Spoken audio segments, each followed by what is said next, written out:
On a tous déjà vu ce logo. Pour certains, lors de compétitions automobiles, pour d'autres, sur des stations essence. Et pourtant, pendant plus de 20 ans, cette entreprise publique française a financé des régimes étrangers, soudoyé des dirigeants, dissimulé des milliards dans des paradis fiscaux, avec l'aval silencieux de l'État. Ce n'est pas une fiction, c'est la plus vaste affaire politico-financière de la Ve République. Voici l'affaire Elf.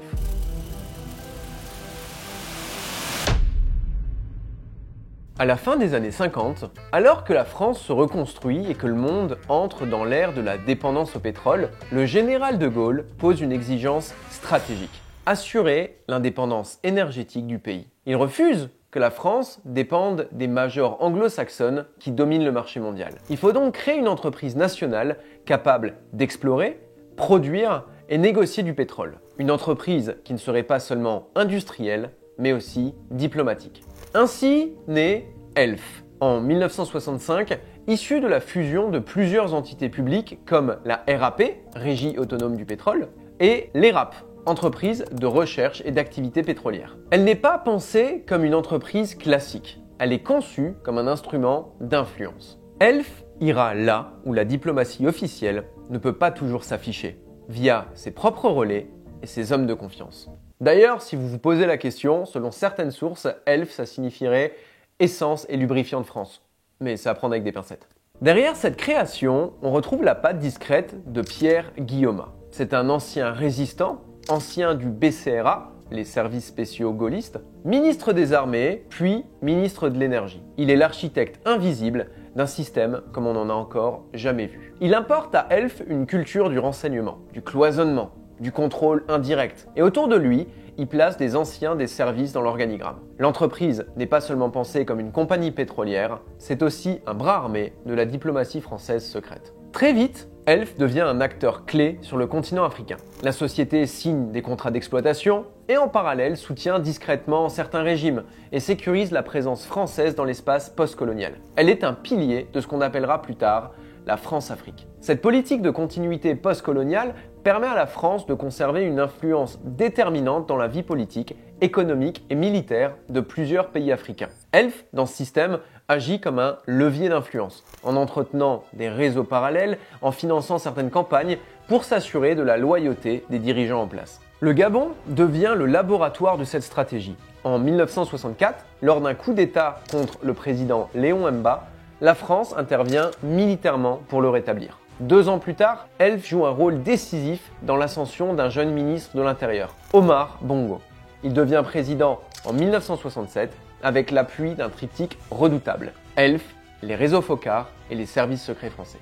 À partir de là, le clan des Gabonais devient une pièce centrale de la diplomatie parallèle française. Et juste pour éviter que vous posiez la question, les réseaux Foccart, du nom de Jacques Foccart, ancien conseiller de De Gaulle pour les affaires africaines, désignent l'ensemble des canaux d'influence officieux que la France entretient avec ses anciennes colonies en mêlant affaires, renseignements et soutien politique. Bref, cette montée en puissance, elle s'accompagne d'une montée en complexité. Elf n'est plus une simple compagnie d'État, c'est un acteur géopolitique à part entière. L'entreprise a ses propres objectifs, ses propres réseaux et ira même jusqu'à avoir ce qu'on pourrait considérer comme ses propres diplomates. Elle devient un État dans l'État dont les intérêts se mêlent aux intérêts supérieurs de la République, mais aussi parfois à ceux de ses dirigeants. C'est dans ce contexte qu'apparaît en 1967 un jeune cadre dynamique du nom de André Tarallo. Ingénieur de formation, corse, redoutable négociateur, il gravit les échelons en Afrique. Il devient rapidement le lien entre Elf et plusieurs présidences africaines. Il parle directement avec les chefs d'État, il organise les signatures, il débloque les fonds, il est respecté, craint, il est même surnommé Monsieur Afrique. Il joue un rôle diplomatique non officiel, gérant parfois des tensions locales ou régionales avec plus de souplesse qu'un ambassadeur. En 1981, un autre personnage clé entre en scène, Alfred Sirven. Discret, formé aux affaires et à la logistique d'État, il devient rapidement directeur des affaires générales. Il ne gère ni la production ni l'exploration. Son domaine, à lui, c'est l'organisation parallèle. Société écran, structure offshore, circuit bancaire parallèle, vous voyez le tableau. Il est celui qui formalise les opérations spéciales, celles qui nécessitent de l'argent liquide, de la confidentialité et parfois du silence. En gros, Sirven a un profil hybride entre le gestionnaire est l'opérateur politique. Il comprend parfaitement les logiques de pouvoir, il sait identifier les hommes à rémunérer et les portes à ouvrir. Enfin, en 1989, arrive notre dernier protagoniste. Loïc Le Floch-Prigent est nommé PDG. Cet homme, charismatique, ingénieur et homme d'influence politique, est chargé de moderniser Elf. Ancien patron de Gaz de France, proche du pouvoir mitterrandien, de François Mitterrand, il incarne une nouvelle génération de dirigeants hybrides, à la croisée des grands patrons et des hauts fonctionnaires. Mais il prend aussi la tête d'un système où les pratiques occultes font déjà partie du paysage. Désormais, avec Floch-Prigent aux commandes, Sirven à la coordination financière et Tarallo à la manœuvre sur le terrain, le triangle est en place. Et Elf entre dans sa pleine puissance, à la fois entreprise industrielle, outils géopolitiques et boîte noire. Sur le papier, Elf est une entreprise publique structurée, avec ses organes de gouvernance et ses missions industrielles. Elle agit dans les règles, produit de l'énergie, développe des contrats, rien qui ne laisse deviner ce qui se joue en coulisses. Parce qu'au fil du temps, elle a aussi mis en place un mode de fonctionnement parallèle, pensé pour opérer dans les angles morts de la loi, là où les règles classiques ne peuvent pas s'appliquer. Et c'est bien un système avec une mécanique pensée, organisée, entretenue. Ses fondations reposent sur 3 principes. Faire circuler l'argent sans laisser de traces, garantir la couverture politique et préserver le secret à tous les étages. Au centre de cette architecture se trouve la FIBA, la French Intercontinental Bank. Une banque suisse basée à Genève, mais totalement contrôlée par Elf. Officiellement, elle facilite les opérations à l'international. Officieusement, elle est le passage obligé pour tous les flux sensibles. Primes occultes, commissions déguisées, rétrocommissions, enveloppes à remettre en main propre. La mécanique est rodée.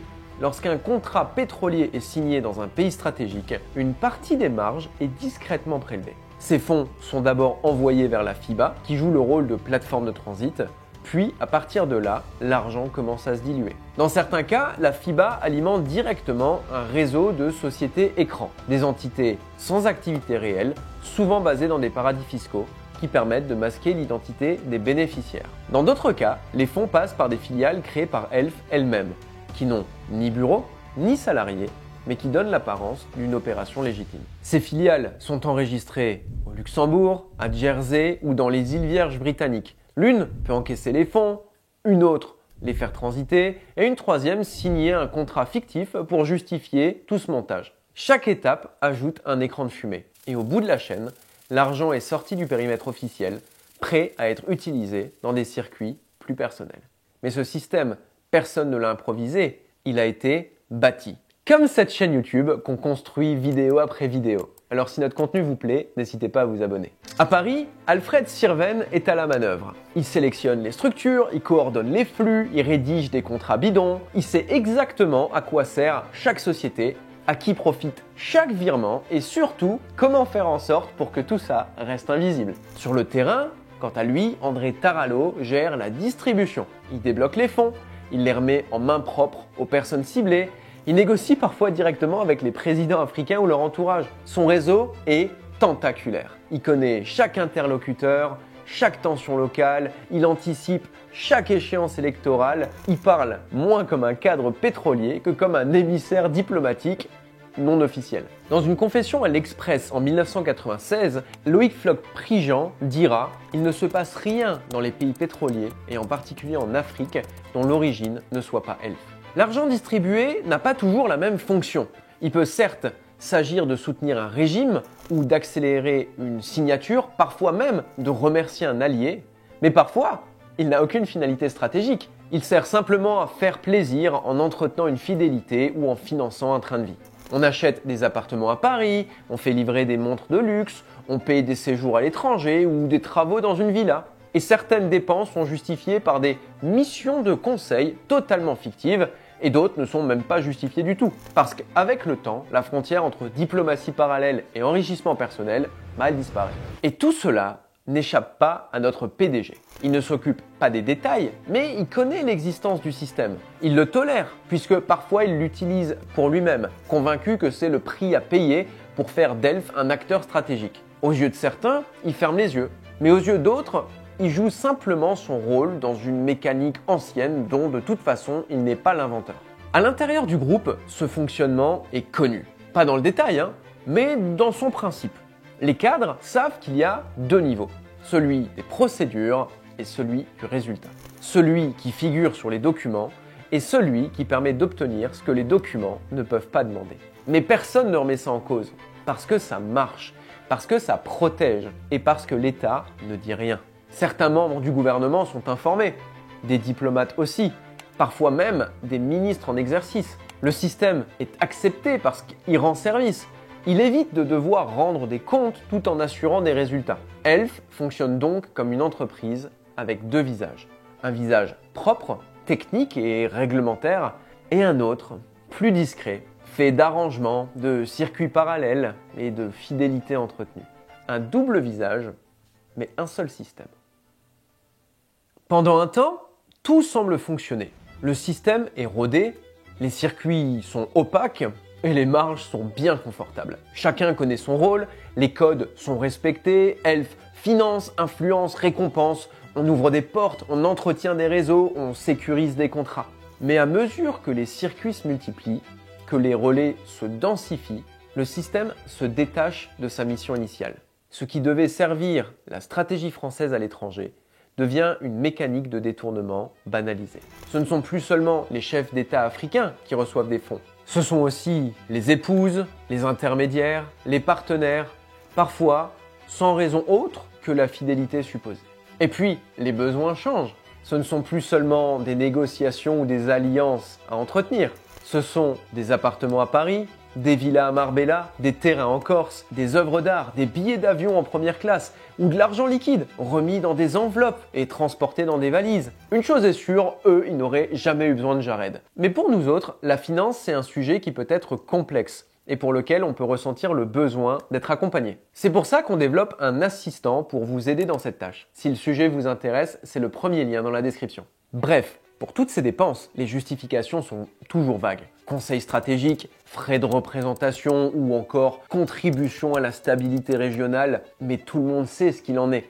La mécanique est tellement bien rodée qu'elle finit par ne plus avoir besoin d'alibi. Et c'est à ce moment-là qu'apparaît le nom de Christine Devier-Joncourt. Officiellement, elle est chargée de mission pour Elf. En réalité, elle est la maîtresse du ministre Roland Dumas et bénéficiaire d'un train de vie somptueux, largement financé par Elf. Lorsque Sirven la recrute, il lui fournit un salaire de 50 000 francs par mois, une carte American Express qu'elle peut utiliser sans compter, et enfin, il l'installe dans un appartement situé dans le même immeuble que lui, au 4 rue Robert Estienne. Mais l'affaire enfle avec un nouveau volet. En 1992, elle s'installe au 19 rue de Lille à Paris, dans un appartement d'une modeste superficie de 320 mètres carrés, dans un immeuble du XVIIIe siècle et qui a été acquis au prix de 17 millions de francs. La présence à répétition de Roland Dumas, le flou autour de l'acquisition et le montant de la transaction contribuent à faire de cet épisode l'une des images d'Épinal de l'affaire Elf. La proximité de Christine Devier-Joncourt avec le pouvoir et sa relation intime avec un ministre en exercice en fait un canal d'influence atypique mais assumé. Cette influence n'est ni cachée ni marginale. Elle est emblématique, le symbole d'une entreprise publique qui ne sait plus très bien où s'arrête sa mission d'intérêt général et où commence la satisfaction des désirs privés. Parce que le système ne cherche même plus à se dissimuler. Les fausses sociétés sont enregistrées à la chaîne, certaines filiales ne produisent rien mais brassent des millions. On embauche des proches, on signe des contrats fictifs et on rembourse des dépenses sans aucune justification. Des notes internes circulent, des autorisations sont signées. Tout le monde sait et plus personne ne s'étonne. Dans ce système infernal, Sirven dirige les flux, Tarallo gère les alliances et le flop Prigent couvre l'ensemble, convaincu d'agir pour le bien du groupe, mais au fond aussi pour le bien de la France. C'est une bulle, et comme toutes les bulles, il y a un risque d'explosion. La première fissure ne vient pas de l'intérieur. Elle n'a rien d'un coup d'éclat. Elle surgit de biais, presque par hasard. En 1993, le juge Philippe Courroy enquête sur une affaire financière impliquant le groupe textile Biedermann, dirigé par Maurice Biedermann. À l'origine, il s'agit d'une instruction pour abus de biens sociaux et présentation de faux bilans. Le groupe, en difficulté, aurait gonflé artificiellement ses comptes pour éviter le dépôt de bilan, notamment via un contrat d'assurance antidaté et des montages suspects liés à un incendie d'usine. En grattant les flux financiers, le juge découvre autre chose, un soutien massif accordé au groupe Biedermann par une entité inattendue, Elf Aquitaine, à hauteur de 800 millions de francs via des circuits opaques, certains impliquant la filiale Elf Gabon. Les premières alertes viennent de la COB, la Commission des opérations en bourse, qui signale des irrégularités dans les montages. Le parquet ouvre une information judiciaire. Et très vite, d'autres noms apparaissent. L'ex-épouse de Loïc Le Floch-Prigent, 2 anciens dirigeants de filiales d'Elf et d'autres intermédiaires. Et ce qui au départ ressemblait à un montage financier douteux autour d'un industriel surendetté devient une porte d'entrée vers un système beaucoup plus vaste. C'est le début d'un changement de focale. L'enquête s'élargit, elle quitte Biedermann et elle s'ouvre sur Elf. Mais rapidement, Courroie cède sa place. En 1994, c'est Eva Joly, magistrate peu connue à l'époque, qui hérite du dossier. Et c'est elle qui va faire entrer l'affaire Elf dans une autre dimension. Elle découvre un système qui ne fonctionne pas comme les autres. Les témoins sont méfiants, les documents sont lacunaires, les comptes ne sont pas publics, certaines personnes disparaissent, d'autres refusent de répondre et des noms puissants reviennent mais sans jamais se laisser attraper. Elle demande l'accès à des comptes bancaires en Suisse, au Luxembourg, même à Singapour.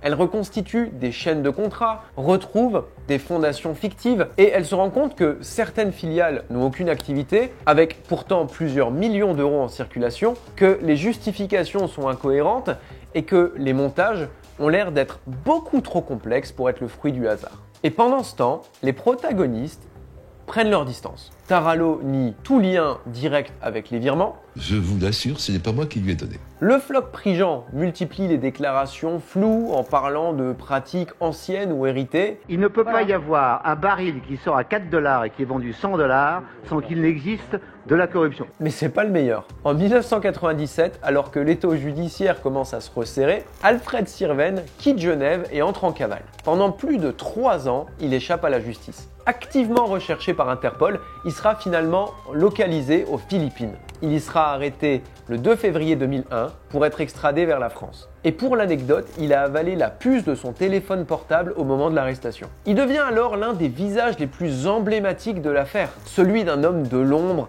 gestionnaire de caisse noire et symbole d'un système qui se croyait intouchable. Mais lors de l'enquête, ce qui frappe la magistrate, ce n'est pas seulement la complexité, c'est la protection. Elle comprend que ce qu'elle gratte touche à l'État, à ses rouages les plus profonds. Des anciens ministres sont cités, des diplomates apparaissent dans les agendas, certaines notes manuscrites font allusion à des arbitrages de l'Élysée, des noms sont rayés et certains mémos disparaissent. Elle a même la conviction qu'on la surveille. Des rendez-vous sont décalés, certaines informations semblent fuiter, elle sent que chaque avancée dans le dossier gêne et que certains préféreraient qu'elle lâche prise. Eva Joly a dû vivre protégée pendant de nombreuses années. Elle disposait d'une escorte policière pour ses déplacements. Des routes étaient coupées pour la laisser passer. Les policiers en charge de sa protection considéraient qu'elle était la personnalité la plus chaude à protéger à ce moment-là. Mais elle tient. Et petit à petit, la vérité commence à émerger. Pas toutes, jamais toutes, mais assez pour que les médias s'emparent du sujet et que les journalistes commencent à croiser les sources. Ce qui paraissait hier comme un montage financier un peu sulfureux commence à devenir un scandale d'État. Le procès Elf ne ressemble à aucun autre, pas tant par son format, pourtant hors norme, que par ce qu'il représente, l'exhibition publique d'un système qui pendant des décennies a vécu dans l'ombre. Déjà, il y a l'opinion populaire, qui au départ a un parti pris pour les suspects et contre l'enquête. Eva Joly raconte dans une interview que le Süddeutsche Zeitung, un journal allemand, titrait quelques jours avant le procès que le dossier était vide. France 2, à l'époque, était allé jusqu'à diffuser une émission juste avant l'ouverture du procès, qui critiquait la magistrate et qui présentait l'enquête comme un échec, n'ayant donné aucun résultat. Pourtant, en mars 2003, dans la salle d'audience de la 11e chambre correctionnelle du tribunal de Paris, c'est une galerie de visages puissants et familiers qui défile à la barre. Dans le box, ils sont là. Loïc Le Floch-Prigent, le PDG, Alfred Sirven, l'homme des réseaux, revenu d'une cavale de 6 ans à l'étranger, et André Tarallo, le proconsul de l'Afrique. Et à leur côté, une trentaine de prévenus, cadres supérieurs, financiers, communicants, le générique d'un État dans l'État. Dès les premiers jours, une tension s'installe. Les journalistes se pressent au fond de la salle, carnet à la main. On assiste à l'autopsie d'un système inédit et impensable en France. Le parquet déroule les montages. Mais ce sont surtout les scènes, les détails et les visages qui frappent. Un échange d'emails codés pour transférer discrètement des millions de francs, un extrait de relevé bancaire suisse où le nom de Sirven apparaît en filigrane, ou encore un rapport d'audit que tout le monde feint de ne jamais avoir vu. Les documents défilent, les dénégations aussi. Le Floch Prigent joue la carte de l'homme d'État dépassé. Il admet avoir fermé les yeux. Parfois, il se montre amer. On m'a laissé faire, puis on m'a lâché. Sirven, lui, reste impénétrable, s'exprimant peu, mais choisissant ses mots avec une froideur calculée. Tarallo, à l'inverse, s'emporte. Il parle comme en conseil d'administration. Oui, j'ai payé, oui, j'ai arrosé, mais c'était pour la stabilité, pour la France, pour que les contrats tiennent. Et puis, il y a les moments presque irréels. Christine de Vier-Joncourt adopte le ton d'une femme utilisée, puis sacrifiée. Mais j'ai dit, Madame la Présidente, quand un bateau coule, la femme on l'attache aux mains et les hommes sautent à la mer comme des rats. Le public apprend comment elle finançait ses virées shopping, ses robes Dior et ses bijoux Cartier. Des fonds publics pour de la haute couture. La salle rit, parfois jaune. Mais au fil des semaines, un sentiment s'impose. Celui d'un grand théâtre où chacun joue un rôle, mais où l'essentiel est ailleurs. Les absents, les intouchables. Ceux qui n'ont jamais été convoqués, ni les anciens ministres, ni les chefs d'État africains, ni les membres de cabinets élyséens qui pourtant savaient. Et le 12 novembre 2003, les peines tombent.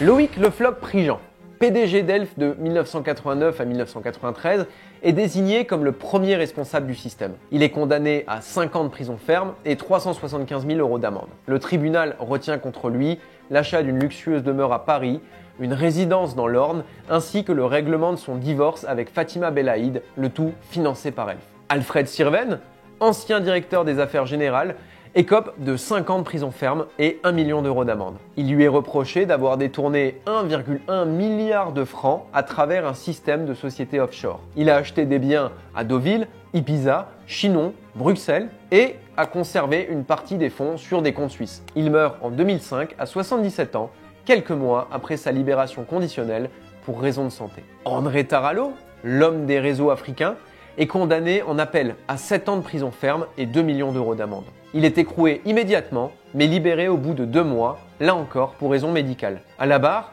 il justifie certains de ses biens, dont une immense villa en Corse, comme étant destinés à des décideurs africains. Son amende sera réglée en 2009 grâce à la vente de cette même villa. Mais ce n'est pas tout, tant le système était tentaculaire. Parmi les autres condamnés, voici un échantillon saisissant de la galaxie Elf. Fatima Belaïd, donc l'ancienne épouse de Le Floch Prigent, qui a reçu de la part d'Elf plus de 32 millions de francs pour régler son divorce. Elle est condamnée à 3 ans de prison, dont 2 avec sursis et 1 million d'euros d'amende. Pierre Letier, ex-colonel des services secrets, a touché 96 millions de francs de commissions occultes lors du rachat de la raffinerie Leuna en Allemagne. Il prend 15 mois ferme et 1,5 million d'euros d'amende. Laurent Raillard, ancien partenaire de golf de François Mitterrand, perçoit de la part de Elf 50 000 francs par mois, une carte bleue alimentée à hauteur de 2 millions de francs et voit sa maison rachetée par Elf à prix d'or. Il est condamné à 12 mois avec sursis et 100 000 euros d'amende. Et la liste est encore bien longue. Elle ressemble à une cartographie d'un écosystème où se croisent politiques, militaires, communicants et diplomates. Tous nourris par les fonds d'Elf. On y retrouvera encore un milliardaire irakien, un ex-colonel des services secrets français, un haut placé du parti d'Helmut Kohl en Allemagne, un ex-député européen, des directeurs d'exploitation, etc., etc. Même Christine de Vier-Joncourt, figure désormais centrale du feuilleton, est condamnée. En appel, elle écope de 30 mois de prison, dont 18 mois ferme, et de 152 759 € d'amende pour recel d'abus de biens sociaux. Je me suis toujours demandé comment ils arrivaient à des chiffres aussi précis. Quant à Roland Dumas, ministre et amant de Christine de Vier-Joncourt, et figure tutélaire de ce versant politico-intime du scandale, il est finalement relaxé en appel. Ironie de l'affaire, un autre amant de Vier-Joncourt, Gilbert Miara, sera lui bel et bien condamné à 2 ans de prison, dont un ferme, pour complicité et recel. Mais personne n'est dupe. Le système est trop vaste pour être résumé à une poignée d'hommes et de femmes. Le procès a jugé les exécutants, les mains, mais pas la tête. Reste cette impression étrange, un procès qui a tout dit sans tout révéler, qui a montré les marionnettes, mais pas ceux qui tiraient les ficelles. Après le procès, Elf disparaît. Officiellement, la page se tourne. Mais en réalité, la fusion avec Total avait déjà été enclenchée. Dès 1999, Elf est absorbé, rebaptisé Total Fina Elf, avant de redevenir simplement Total, puis Total Energy. Le nom s'efface, mais l'affaire, elle, continue à hanter les mémoires. Les principaux protagonistes purgent leur peine. Certains, comme Le Floch Prigent, publient des livres, participent à des conférences et s'expriment dans les médias. D'autres s'éclipsent. Sirven meurt en 2005, Tarallo disparaît des radars, puis de la vie publique, mais une impression domine, celle d'un immense système mis en lumière, mais qui n'est finalement qu'un pan de quelque chose de bien plus gros. Car à y regarder de plus près, le procès n'a été qu'un fragment, un volet parmi d'autres, la partie émergée de l'iceberg. Plusieurs affaires satellites ont été jugées à part. Des pans entiers de la machine Elf ont été découpés, isolés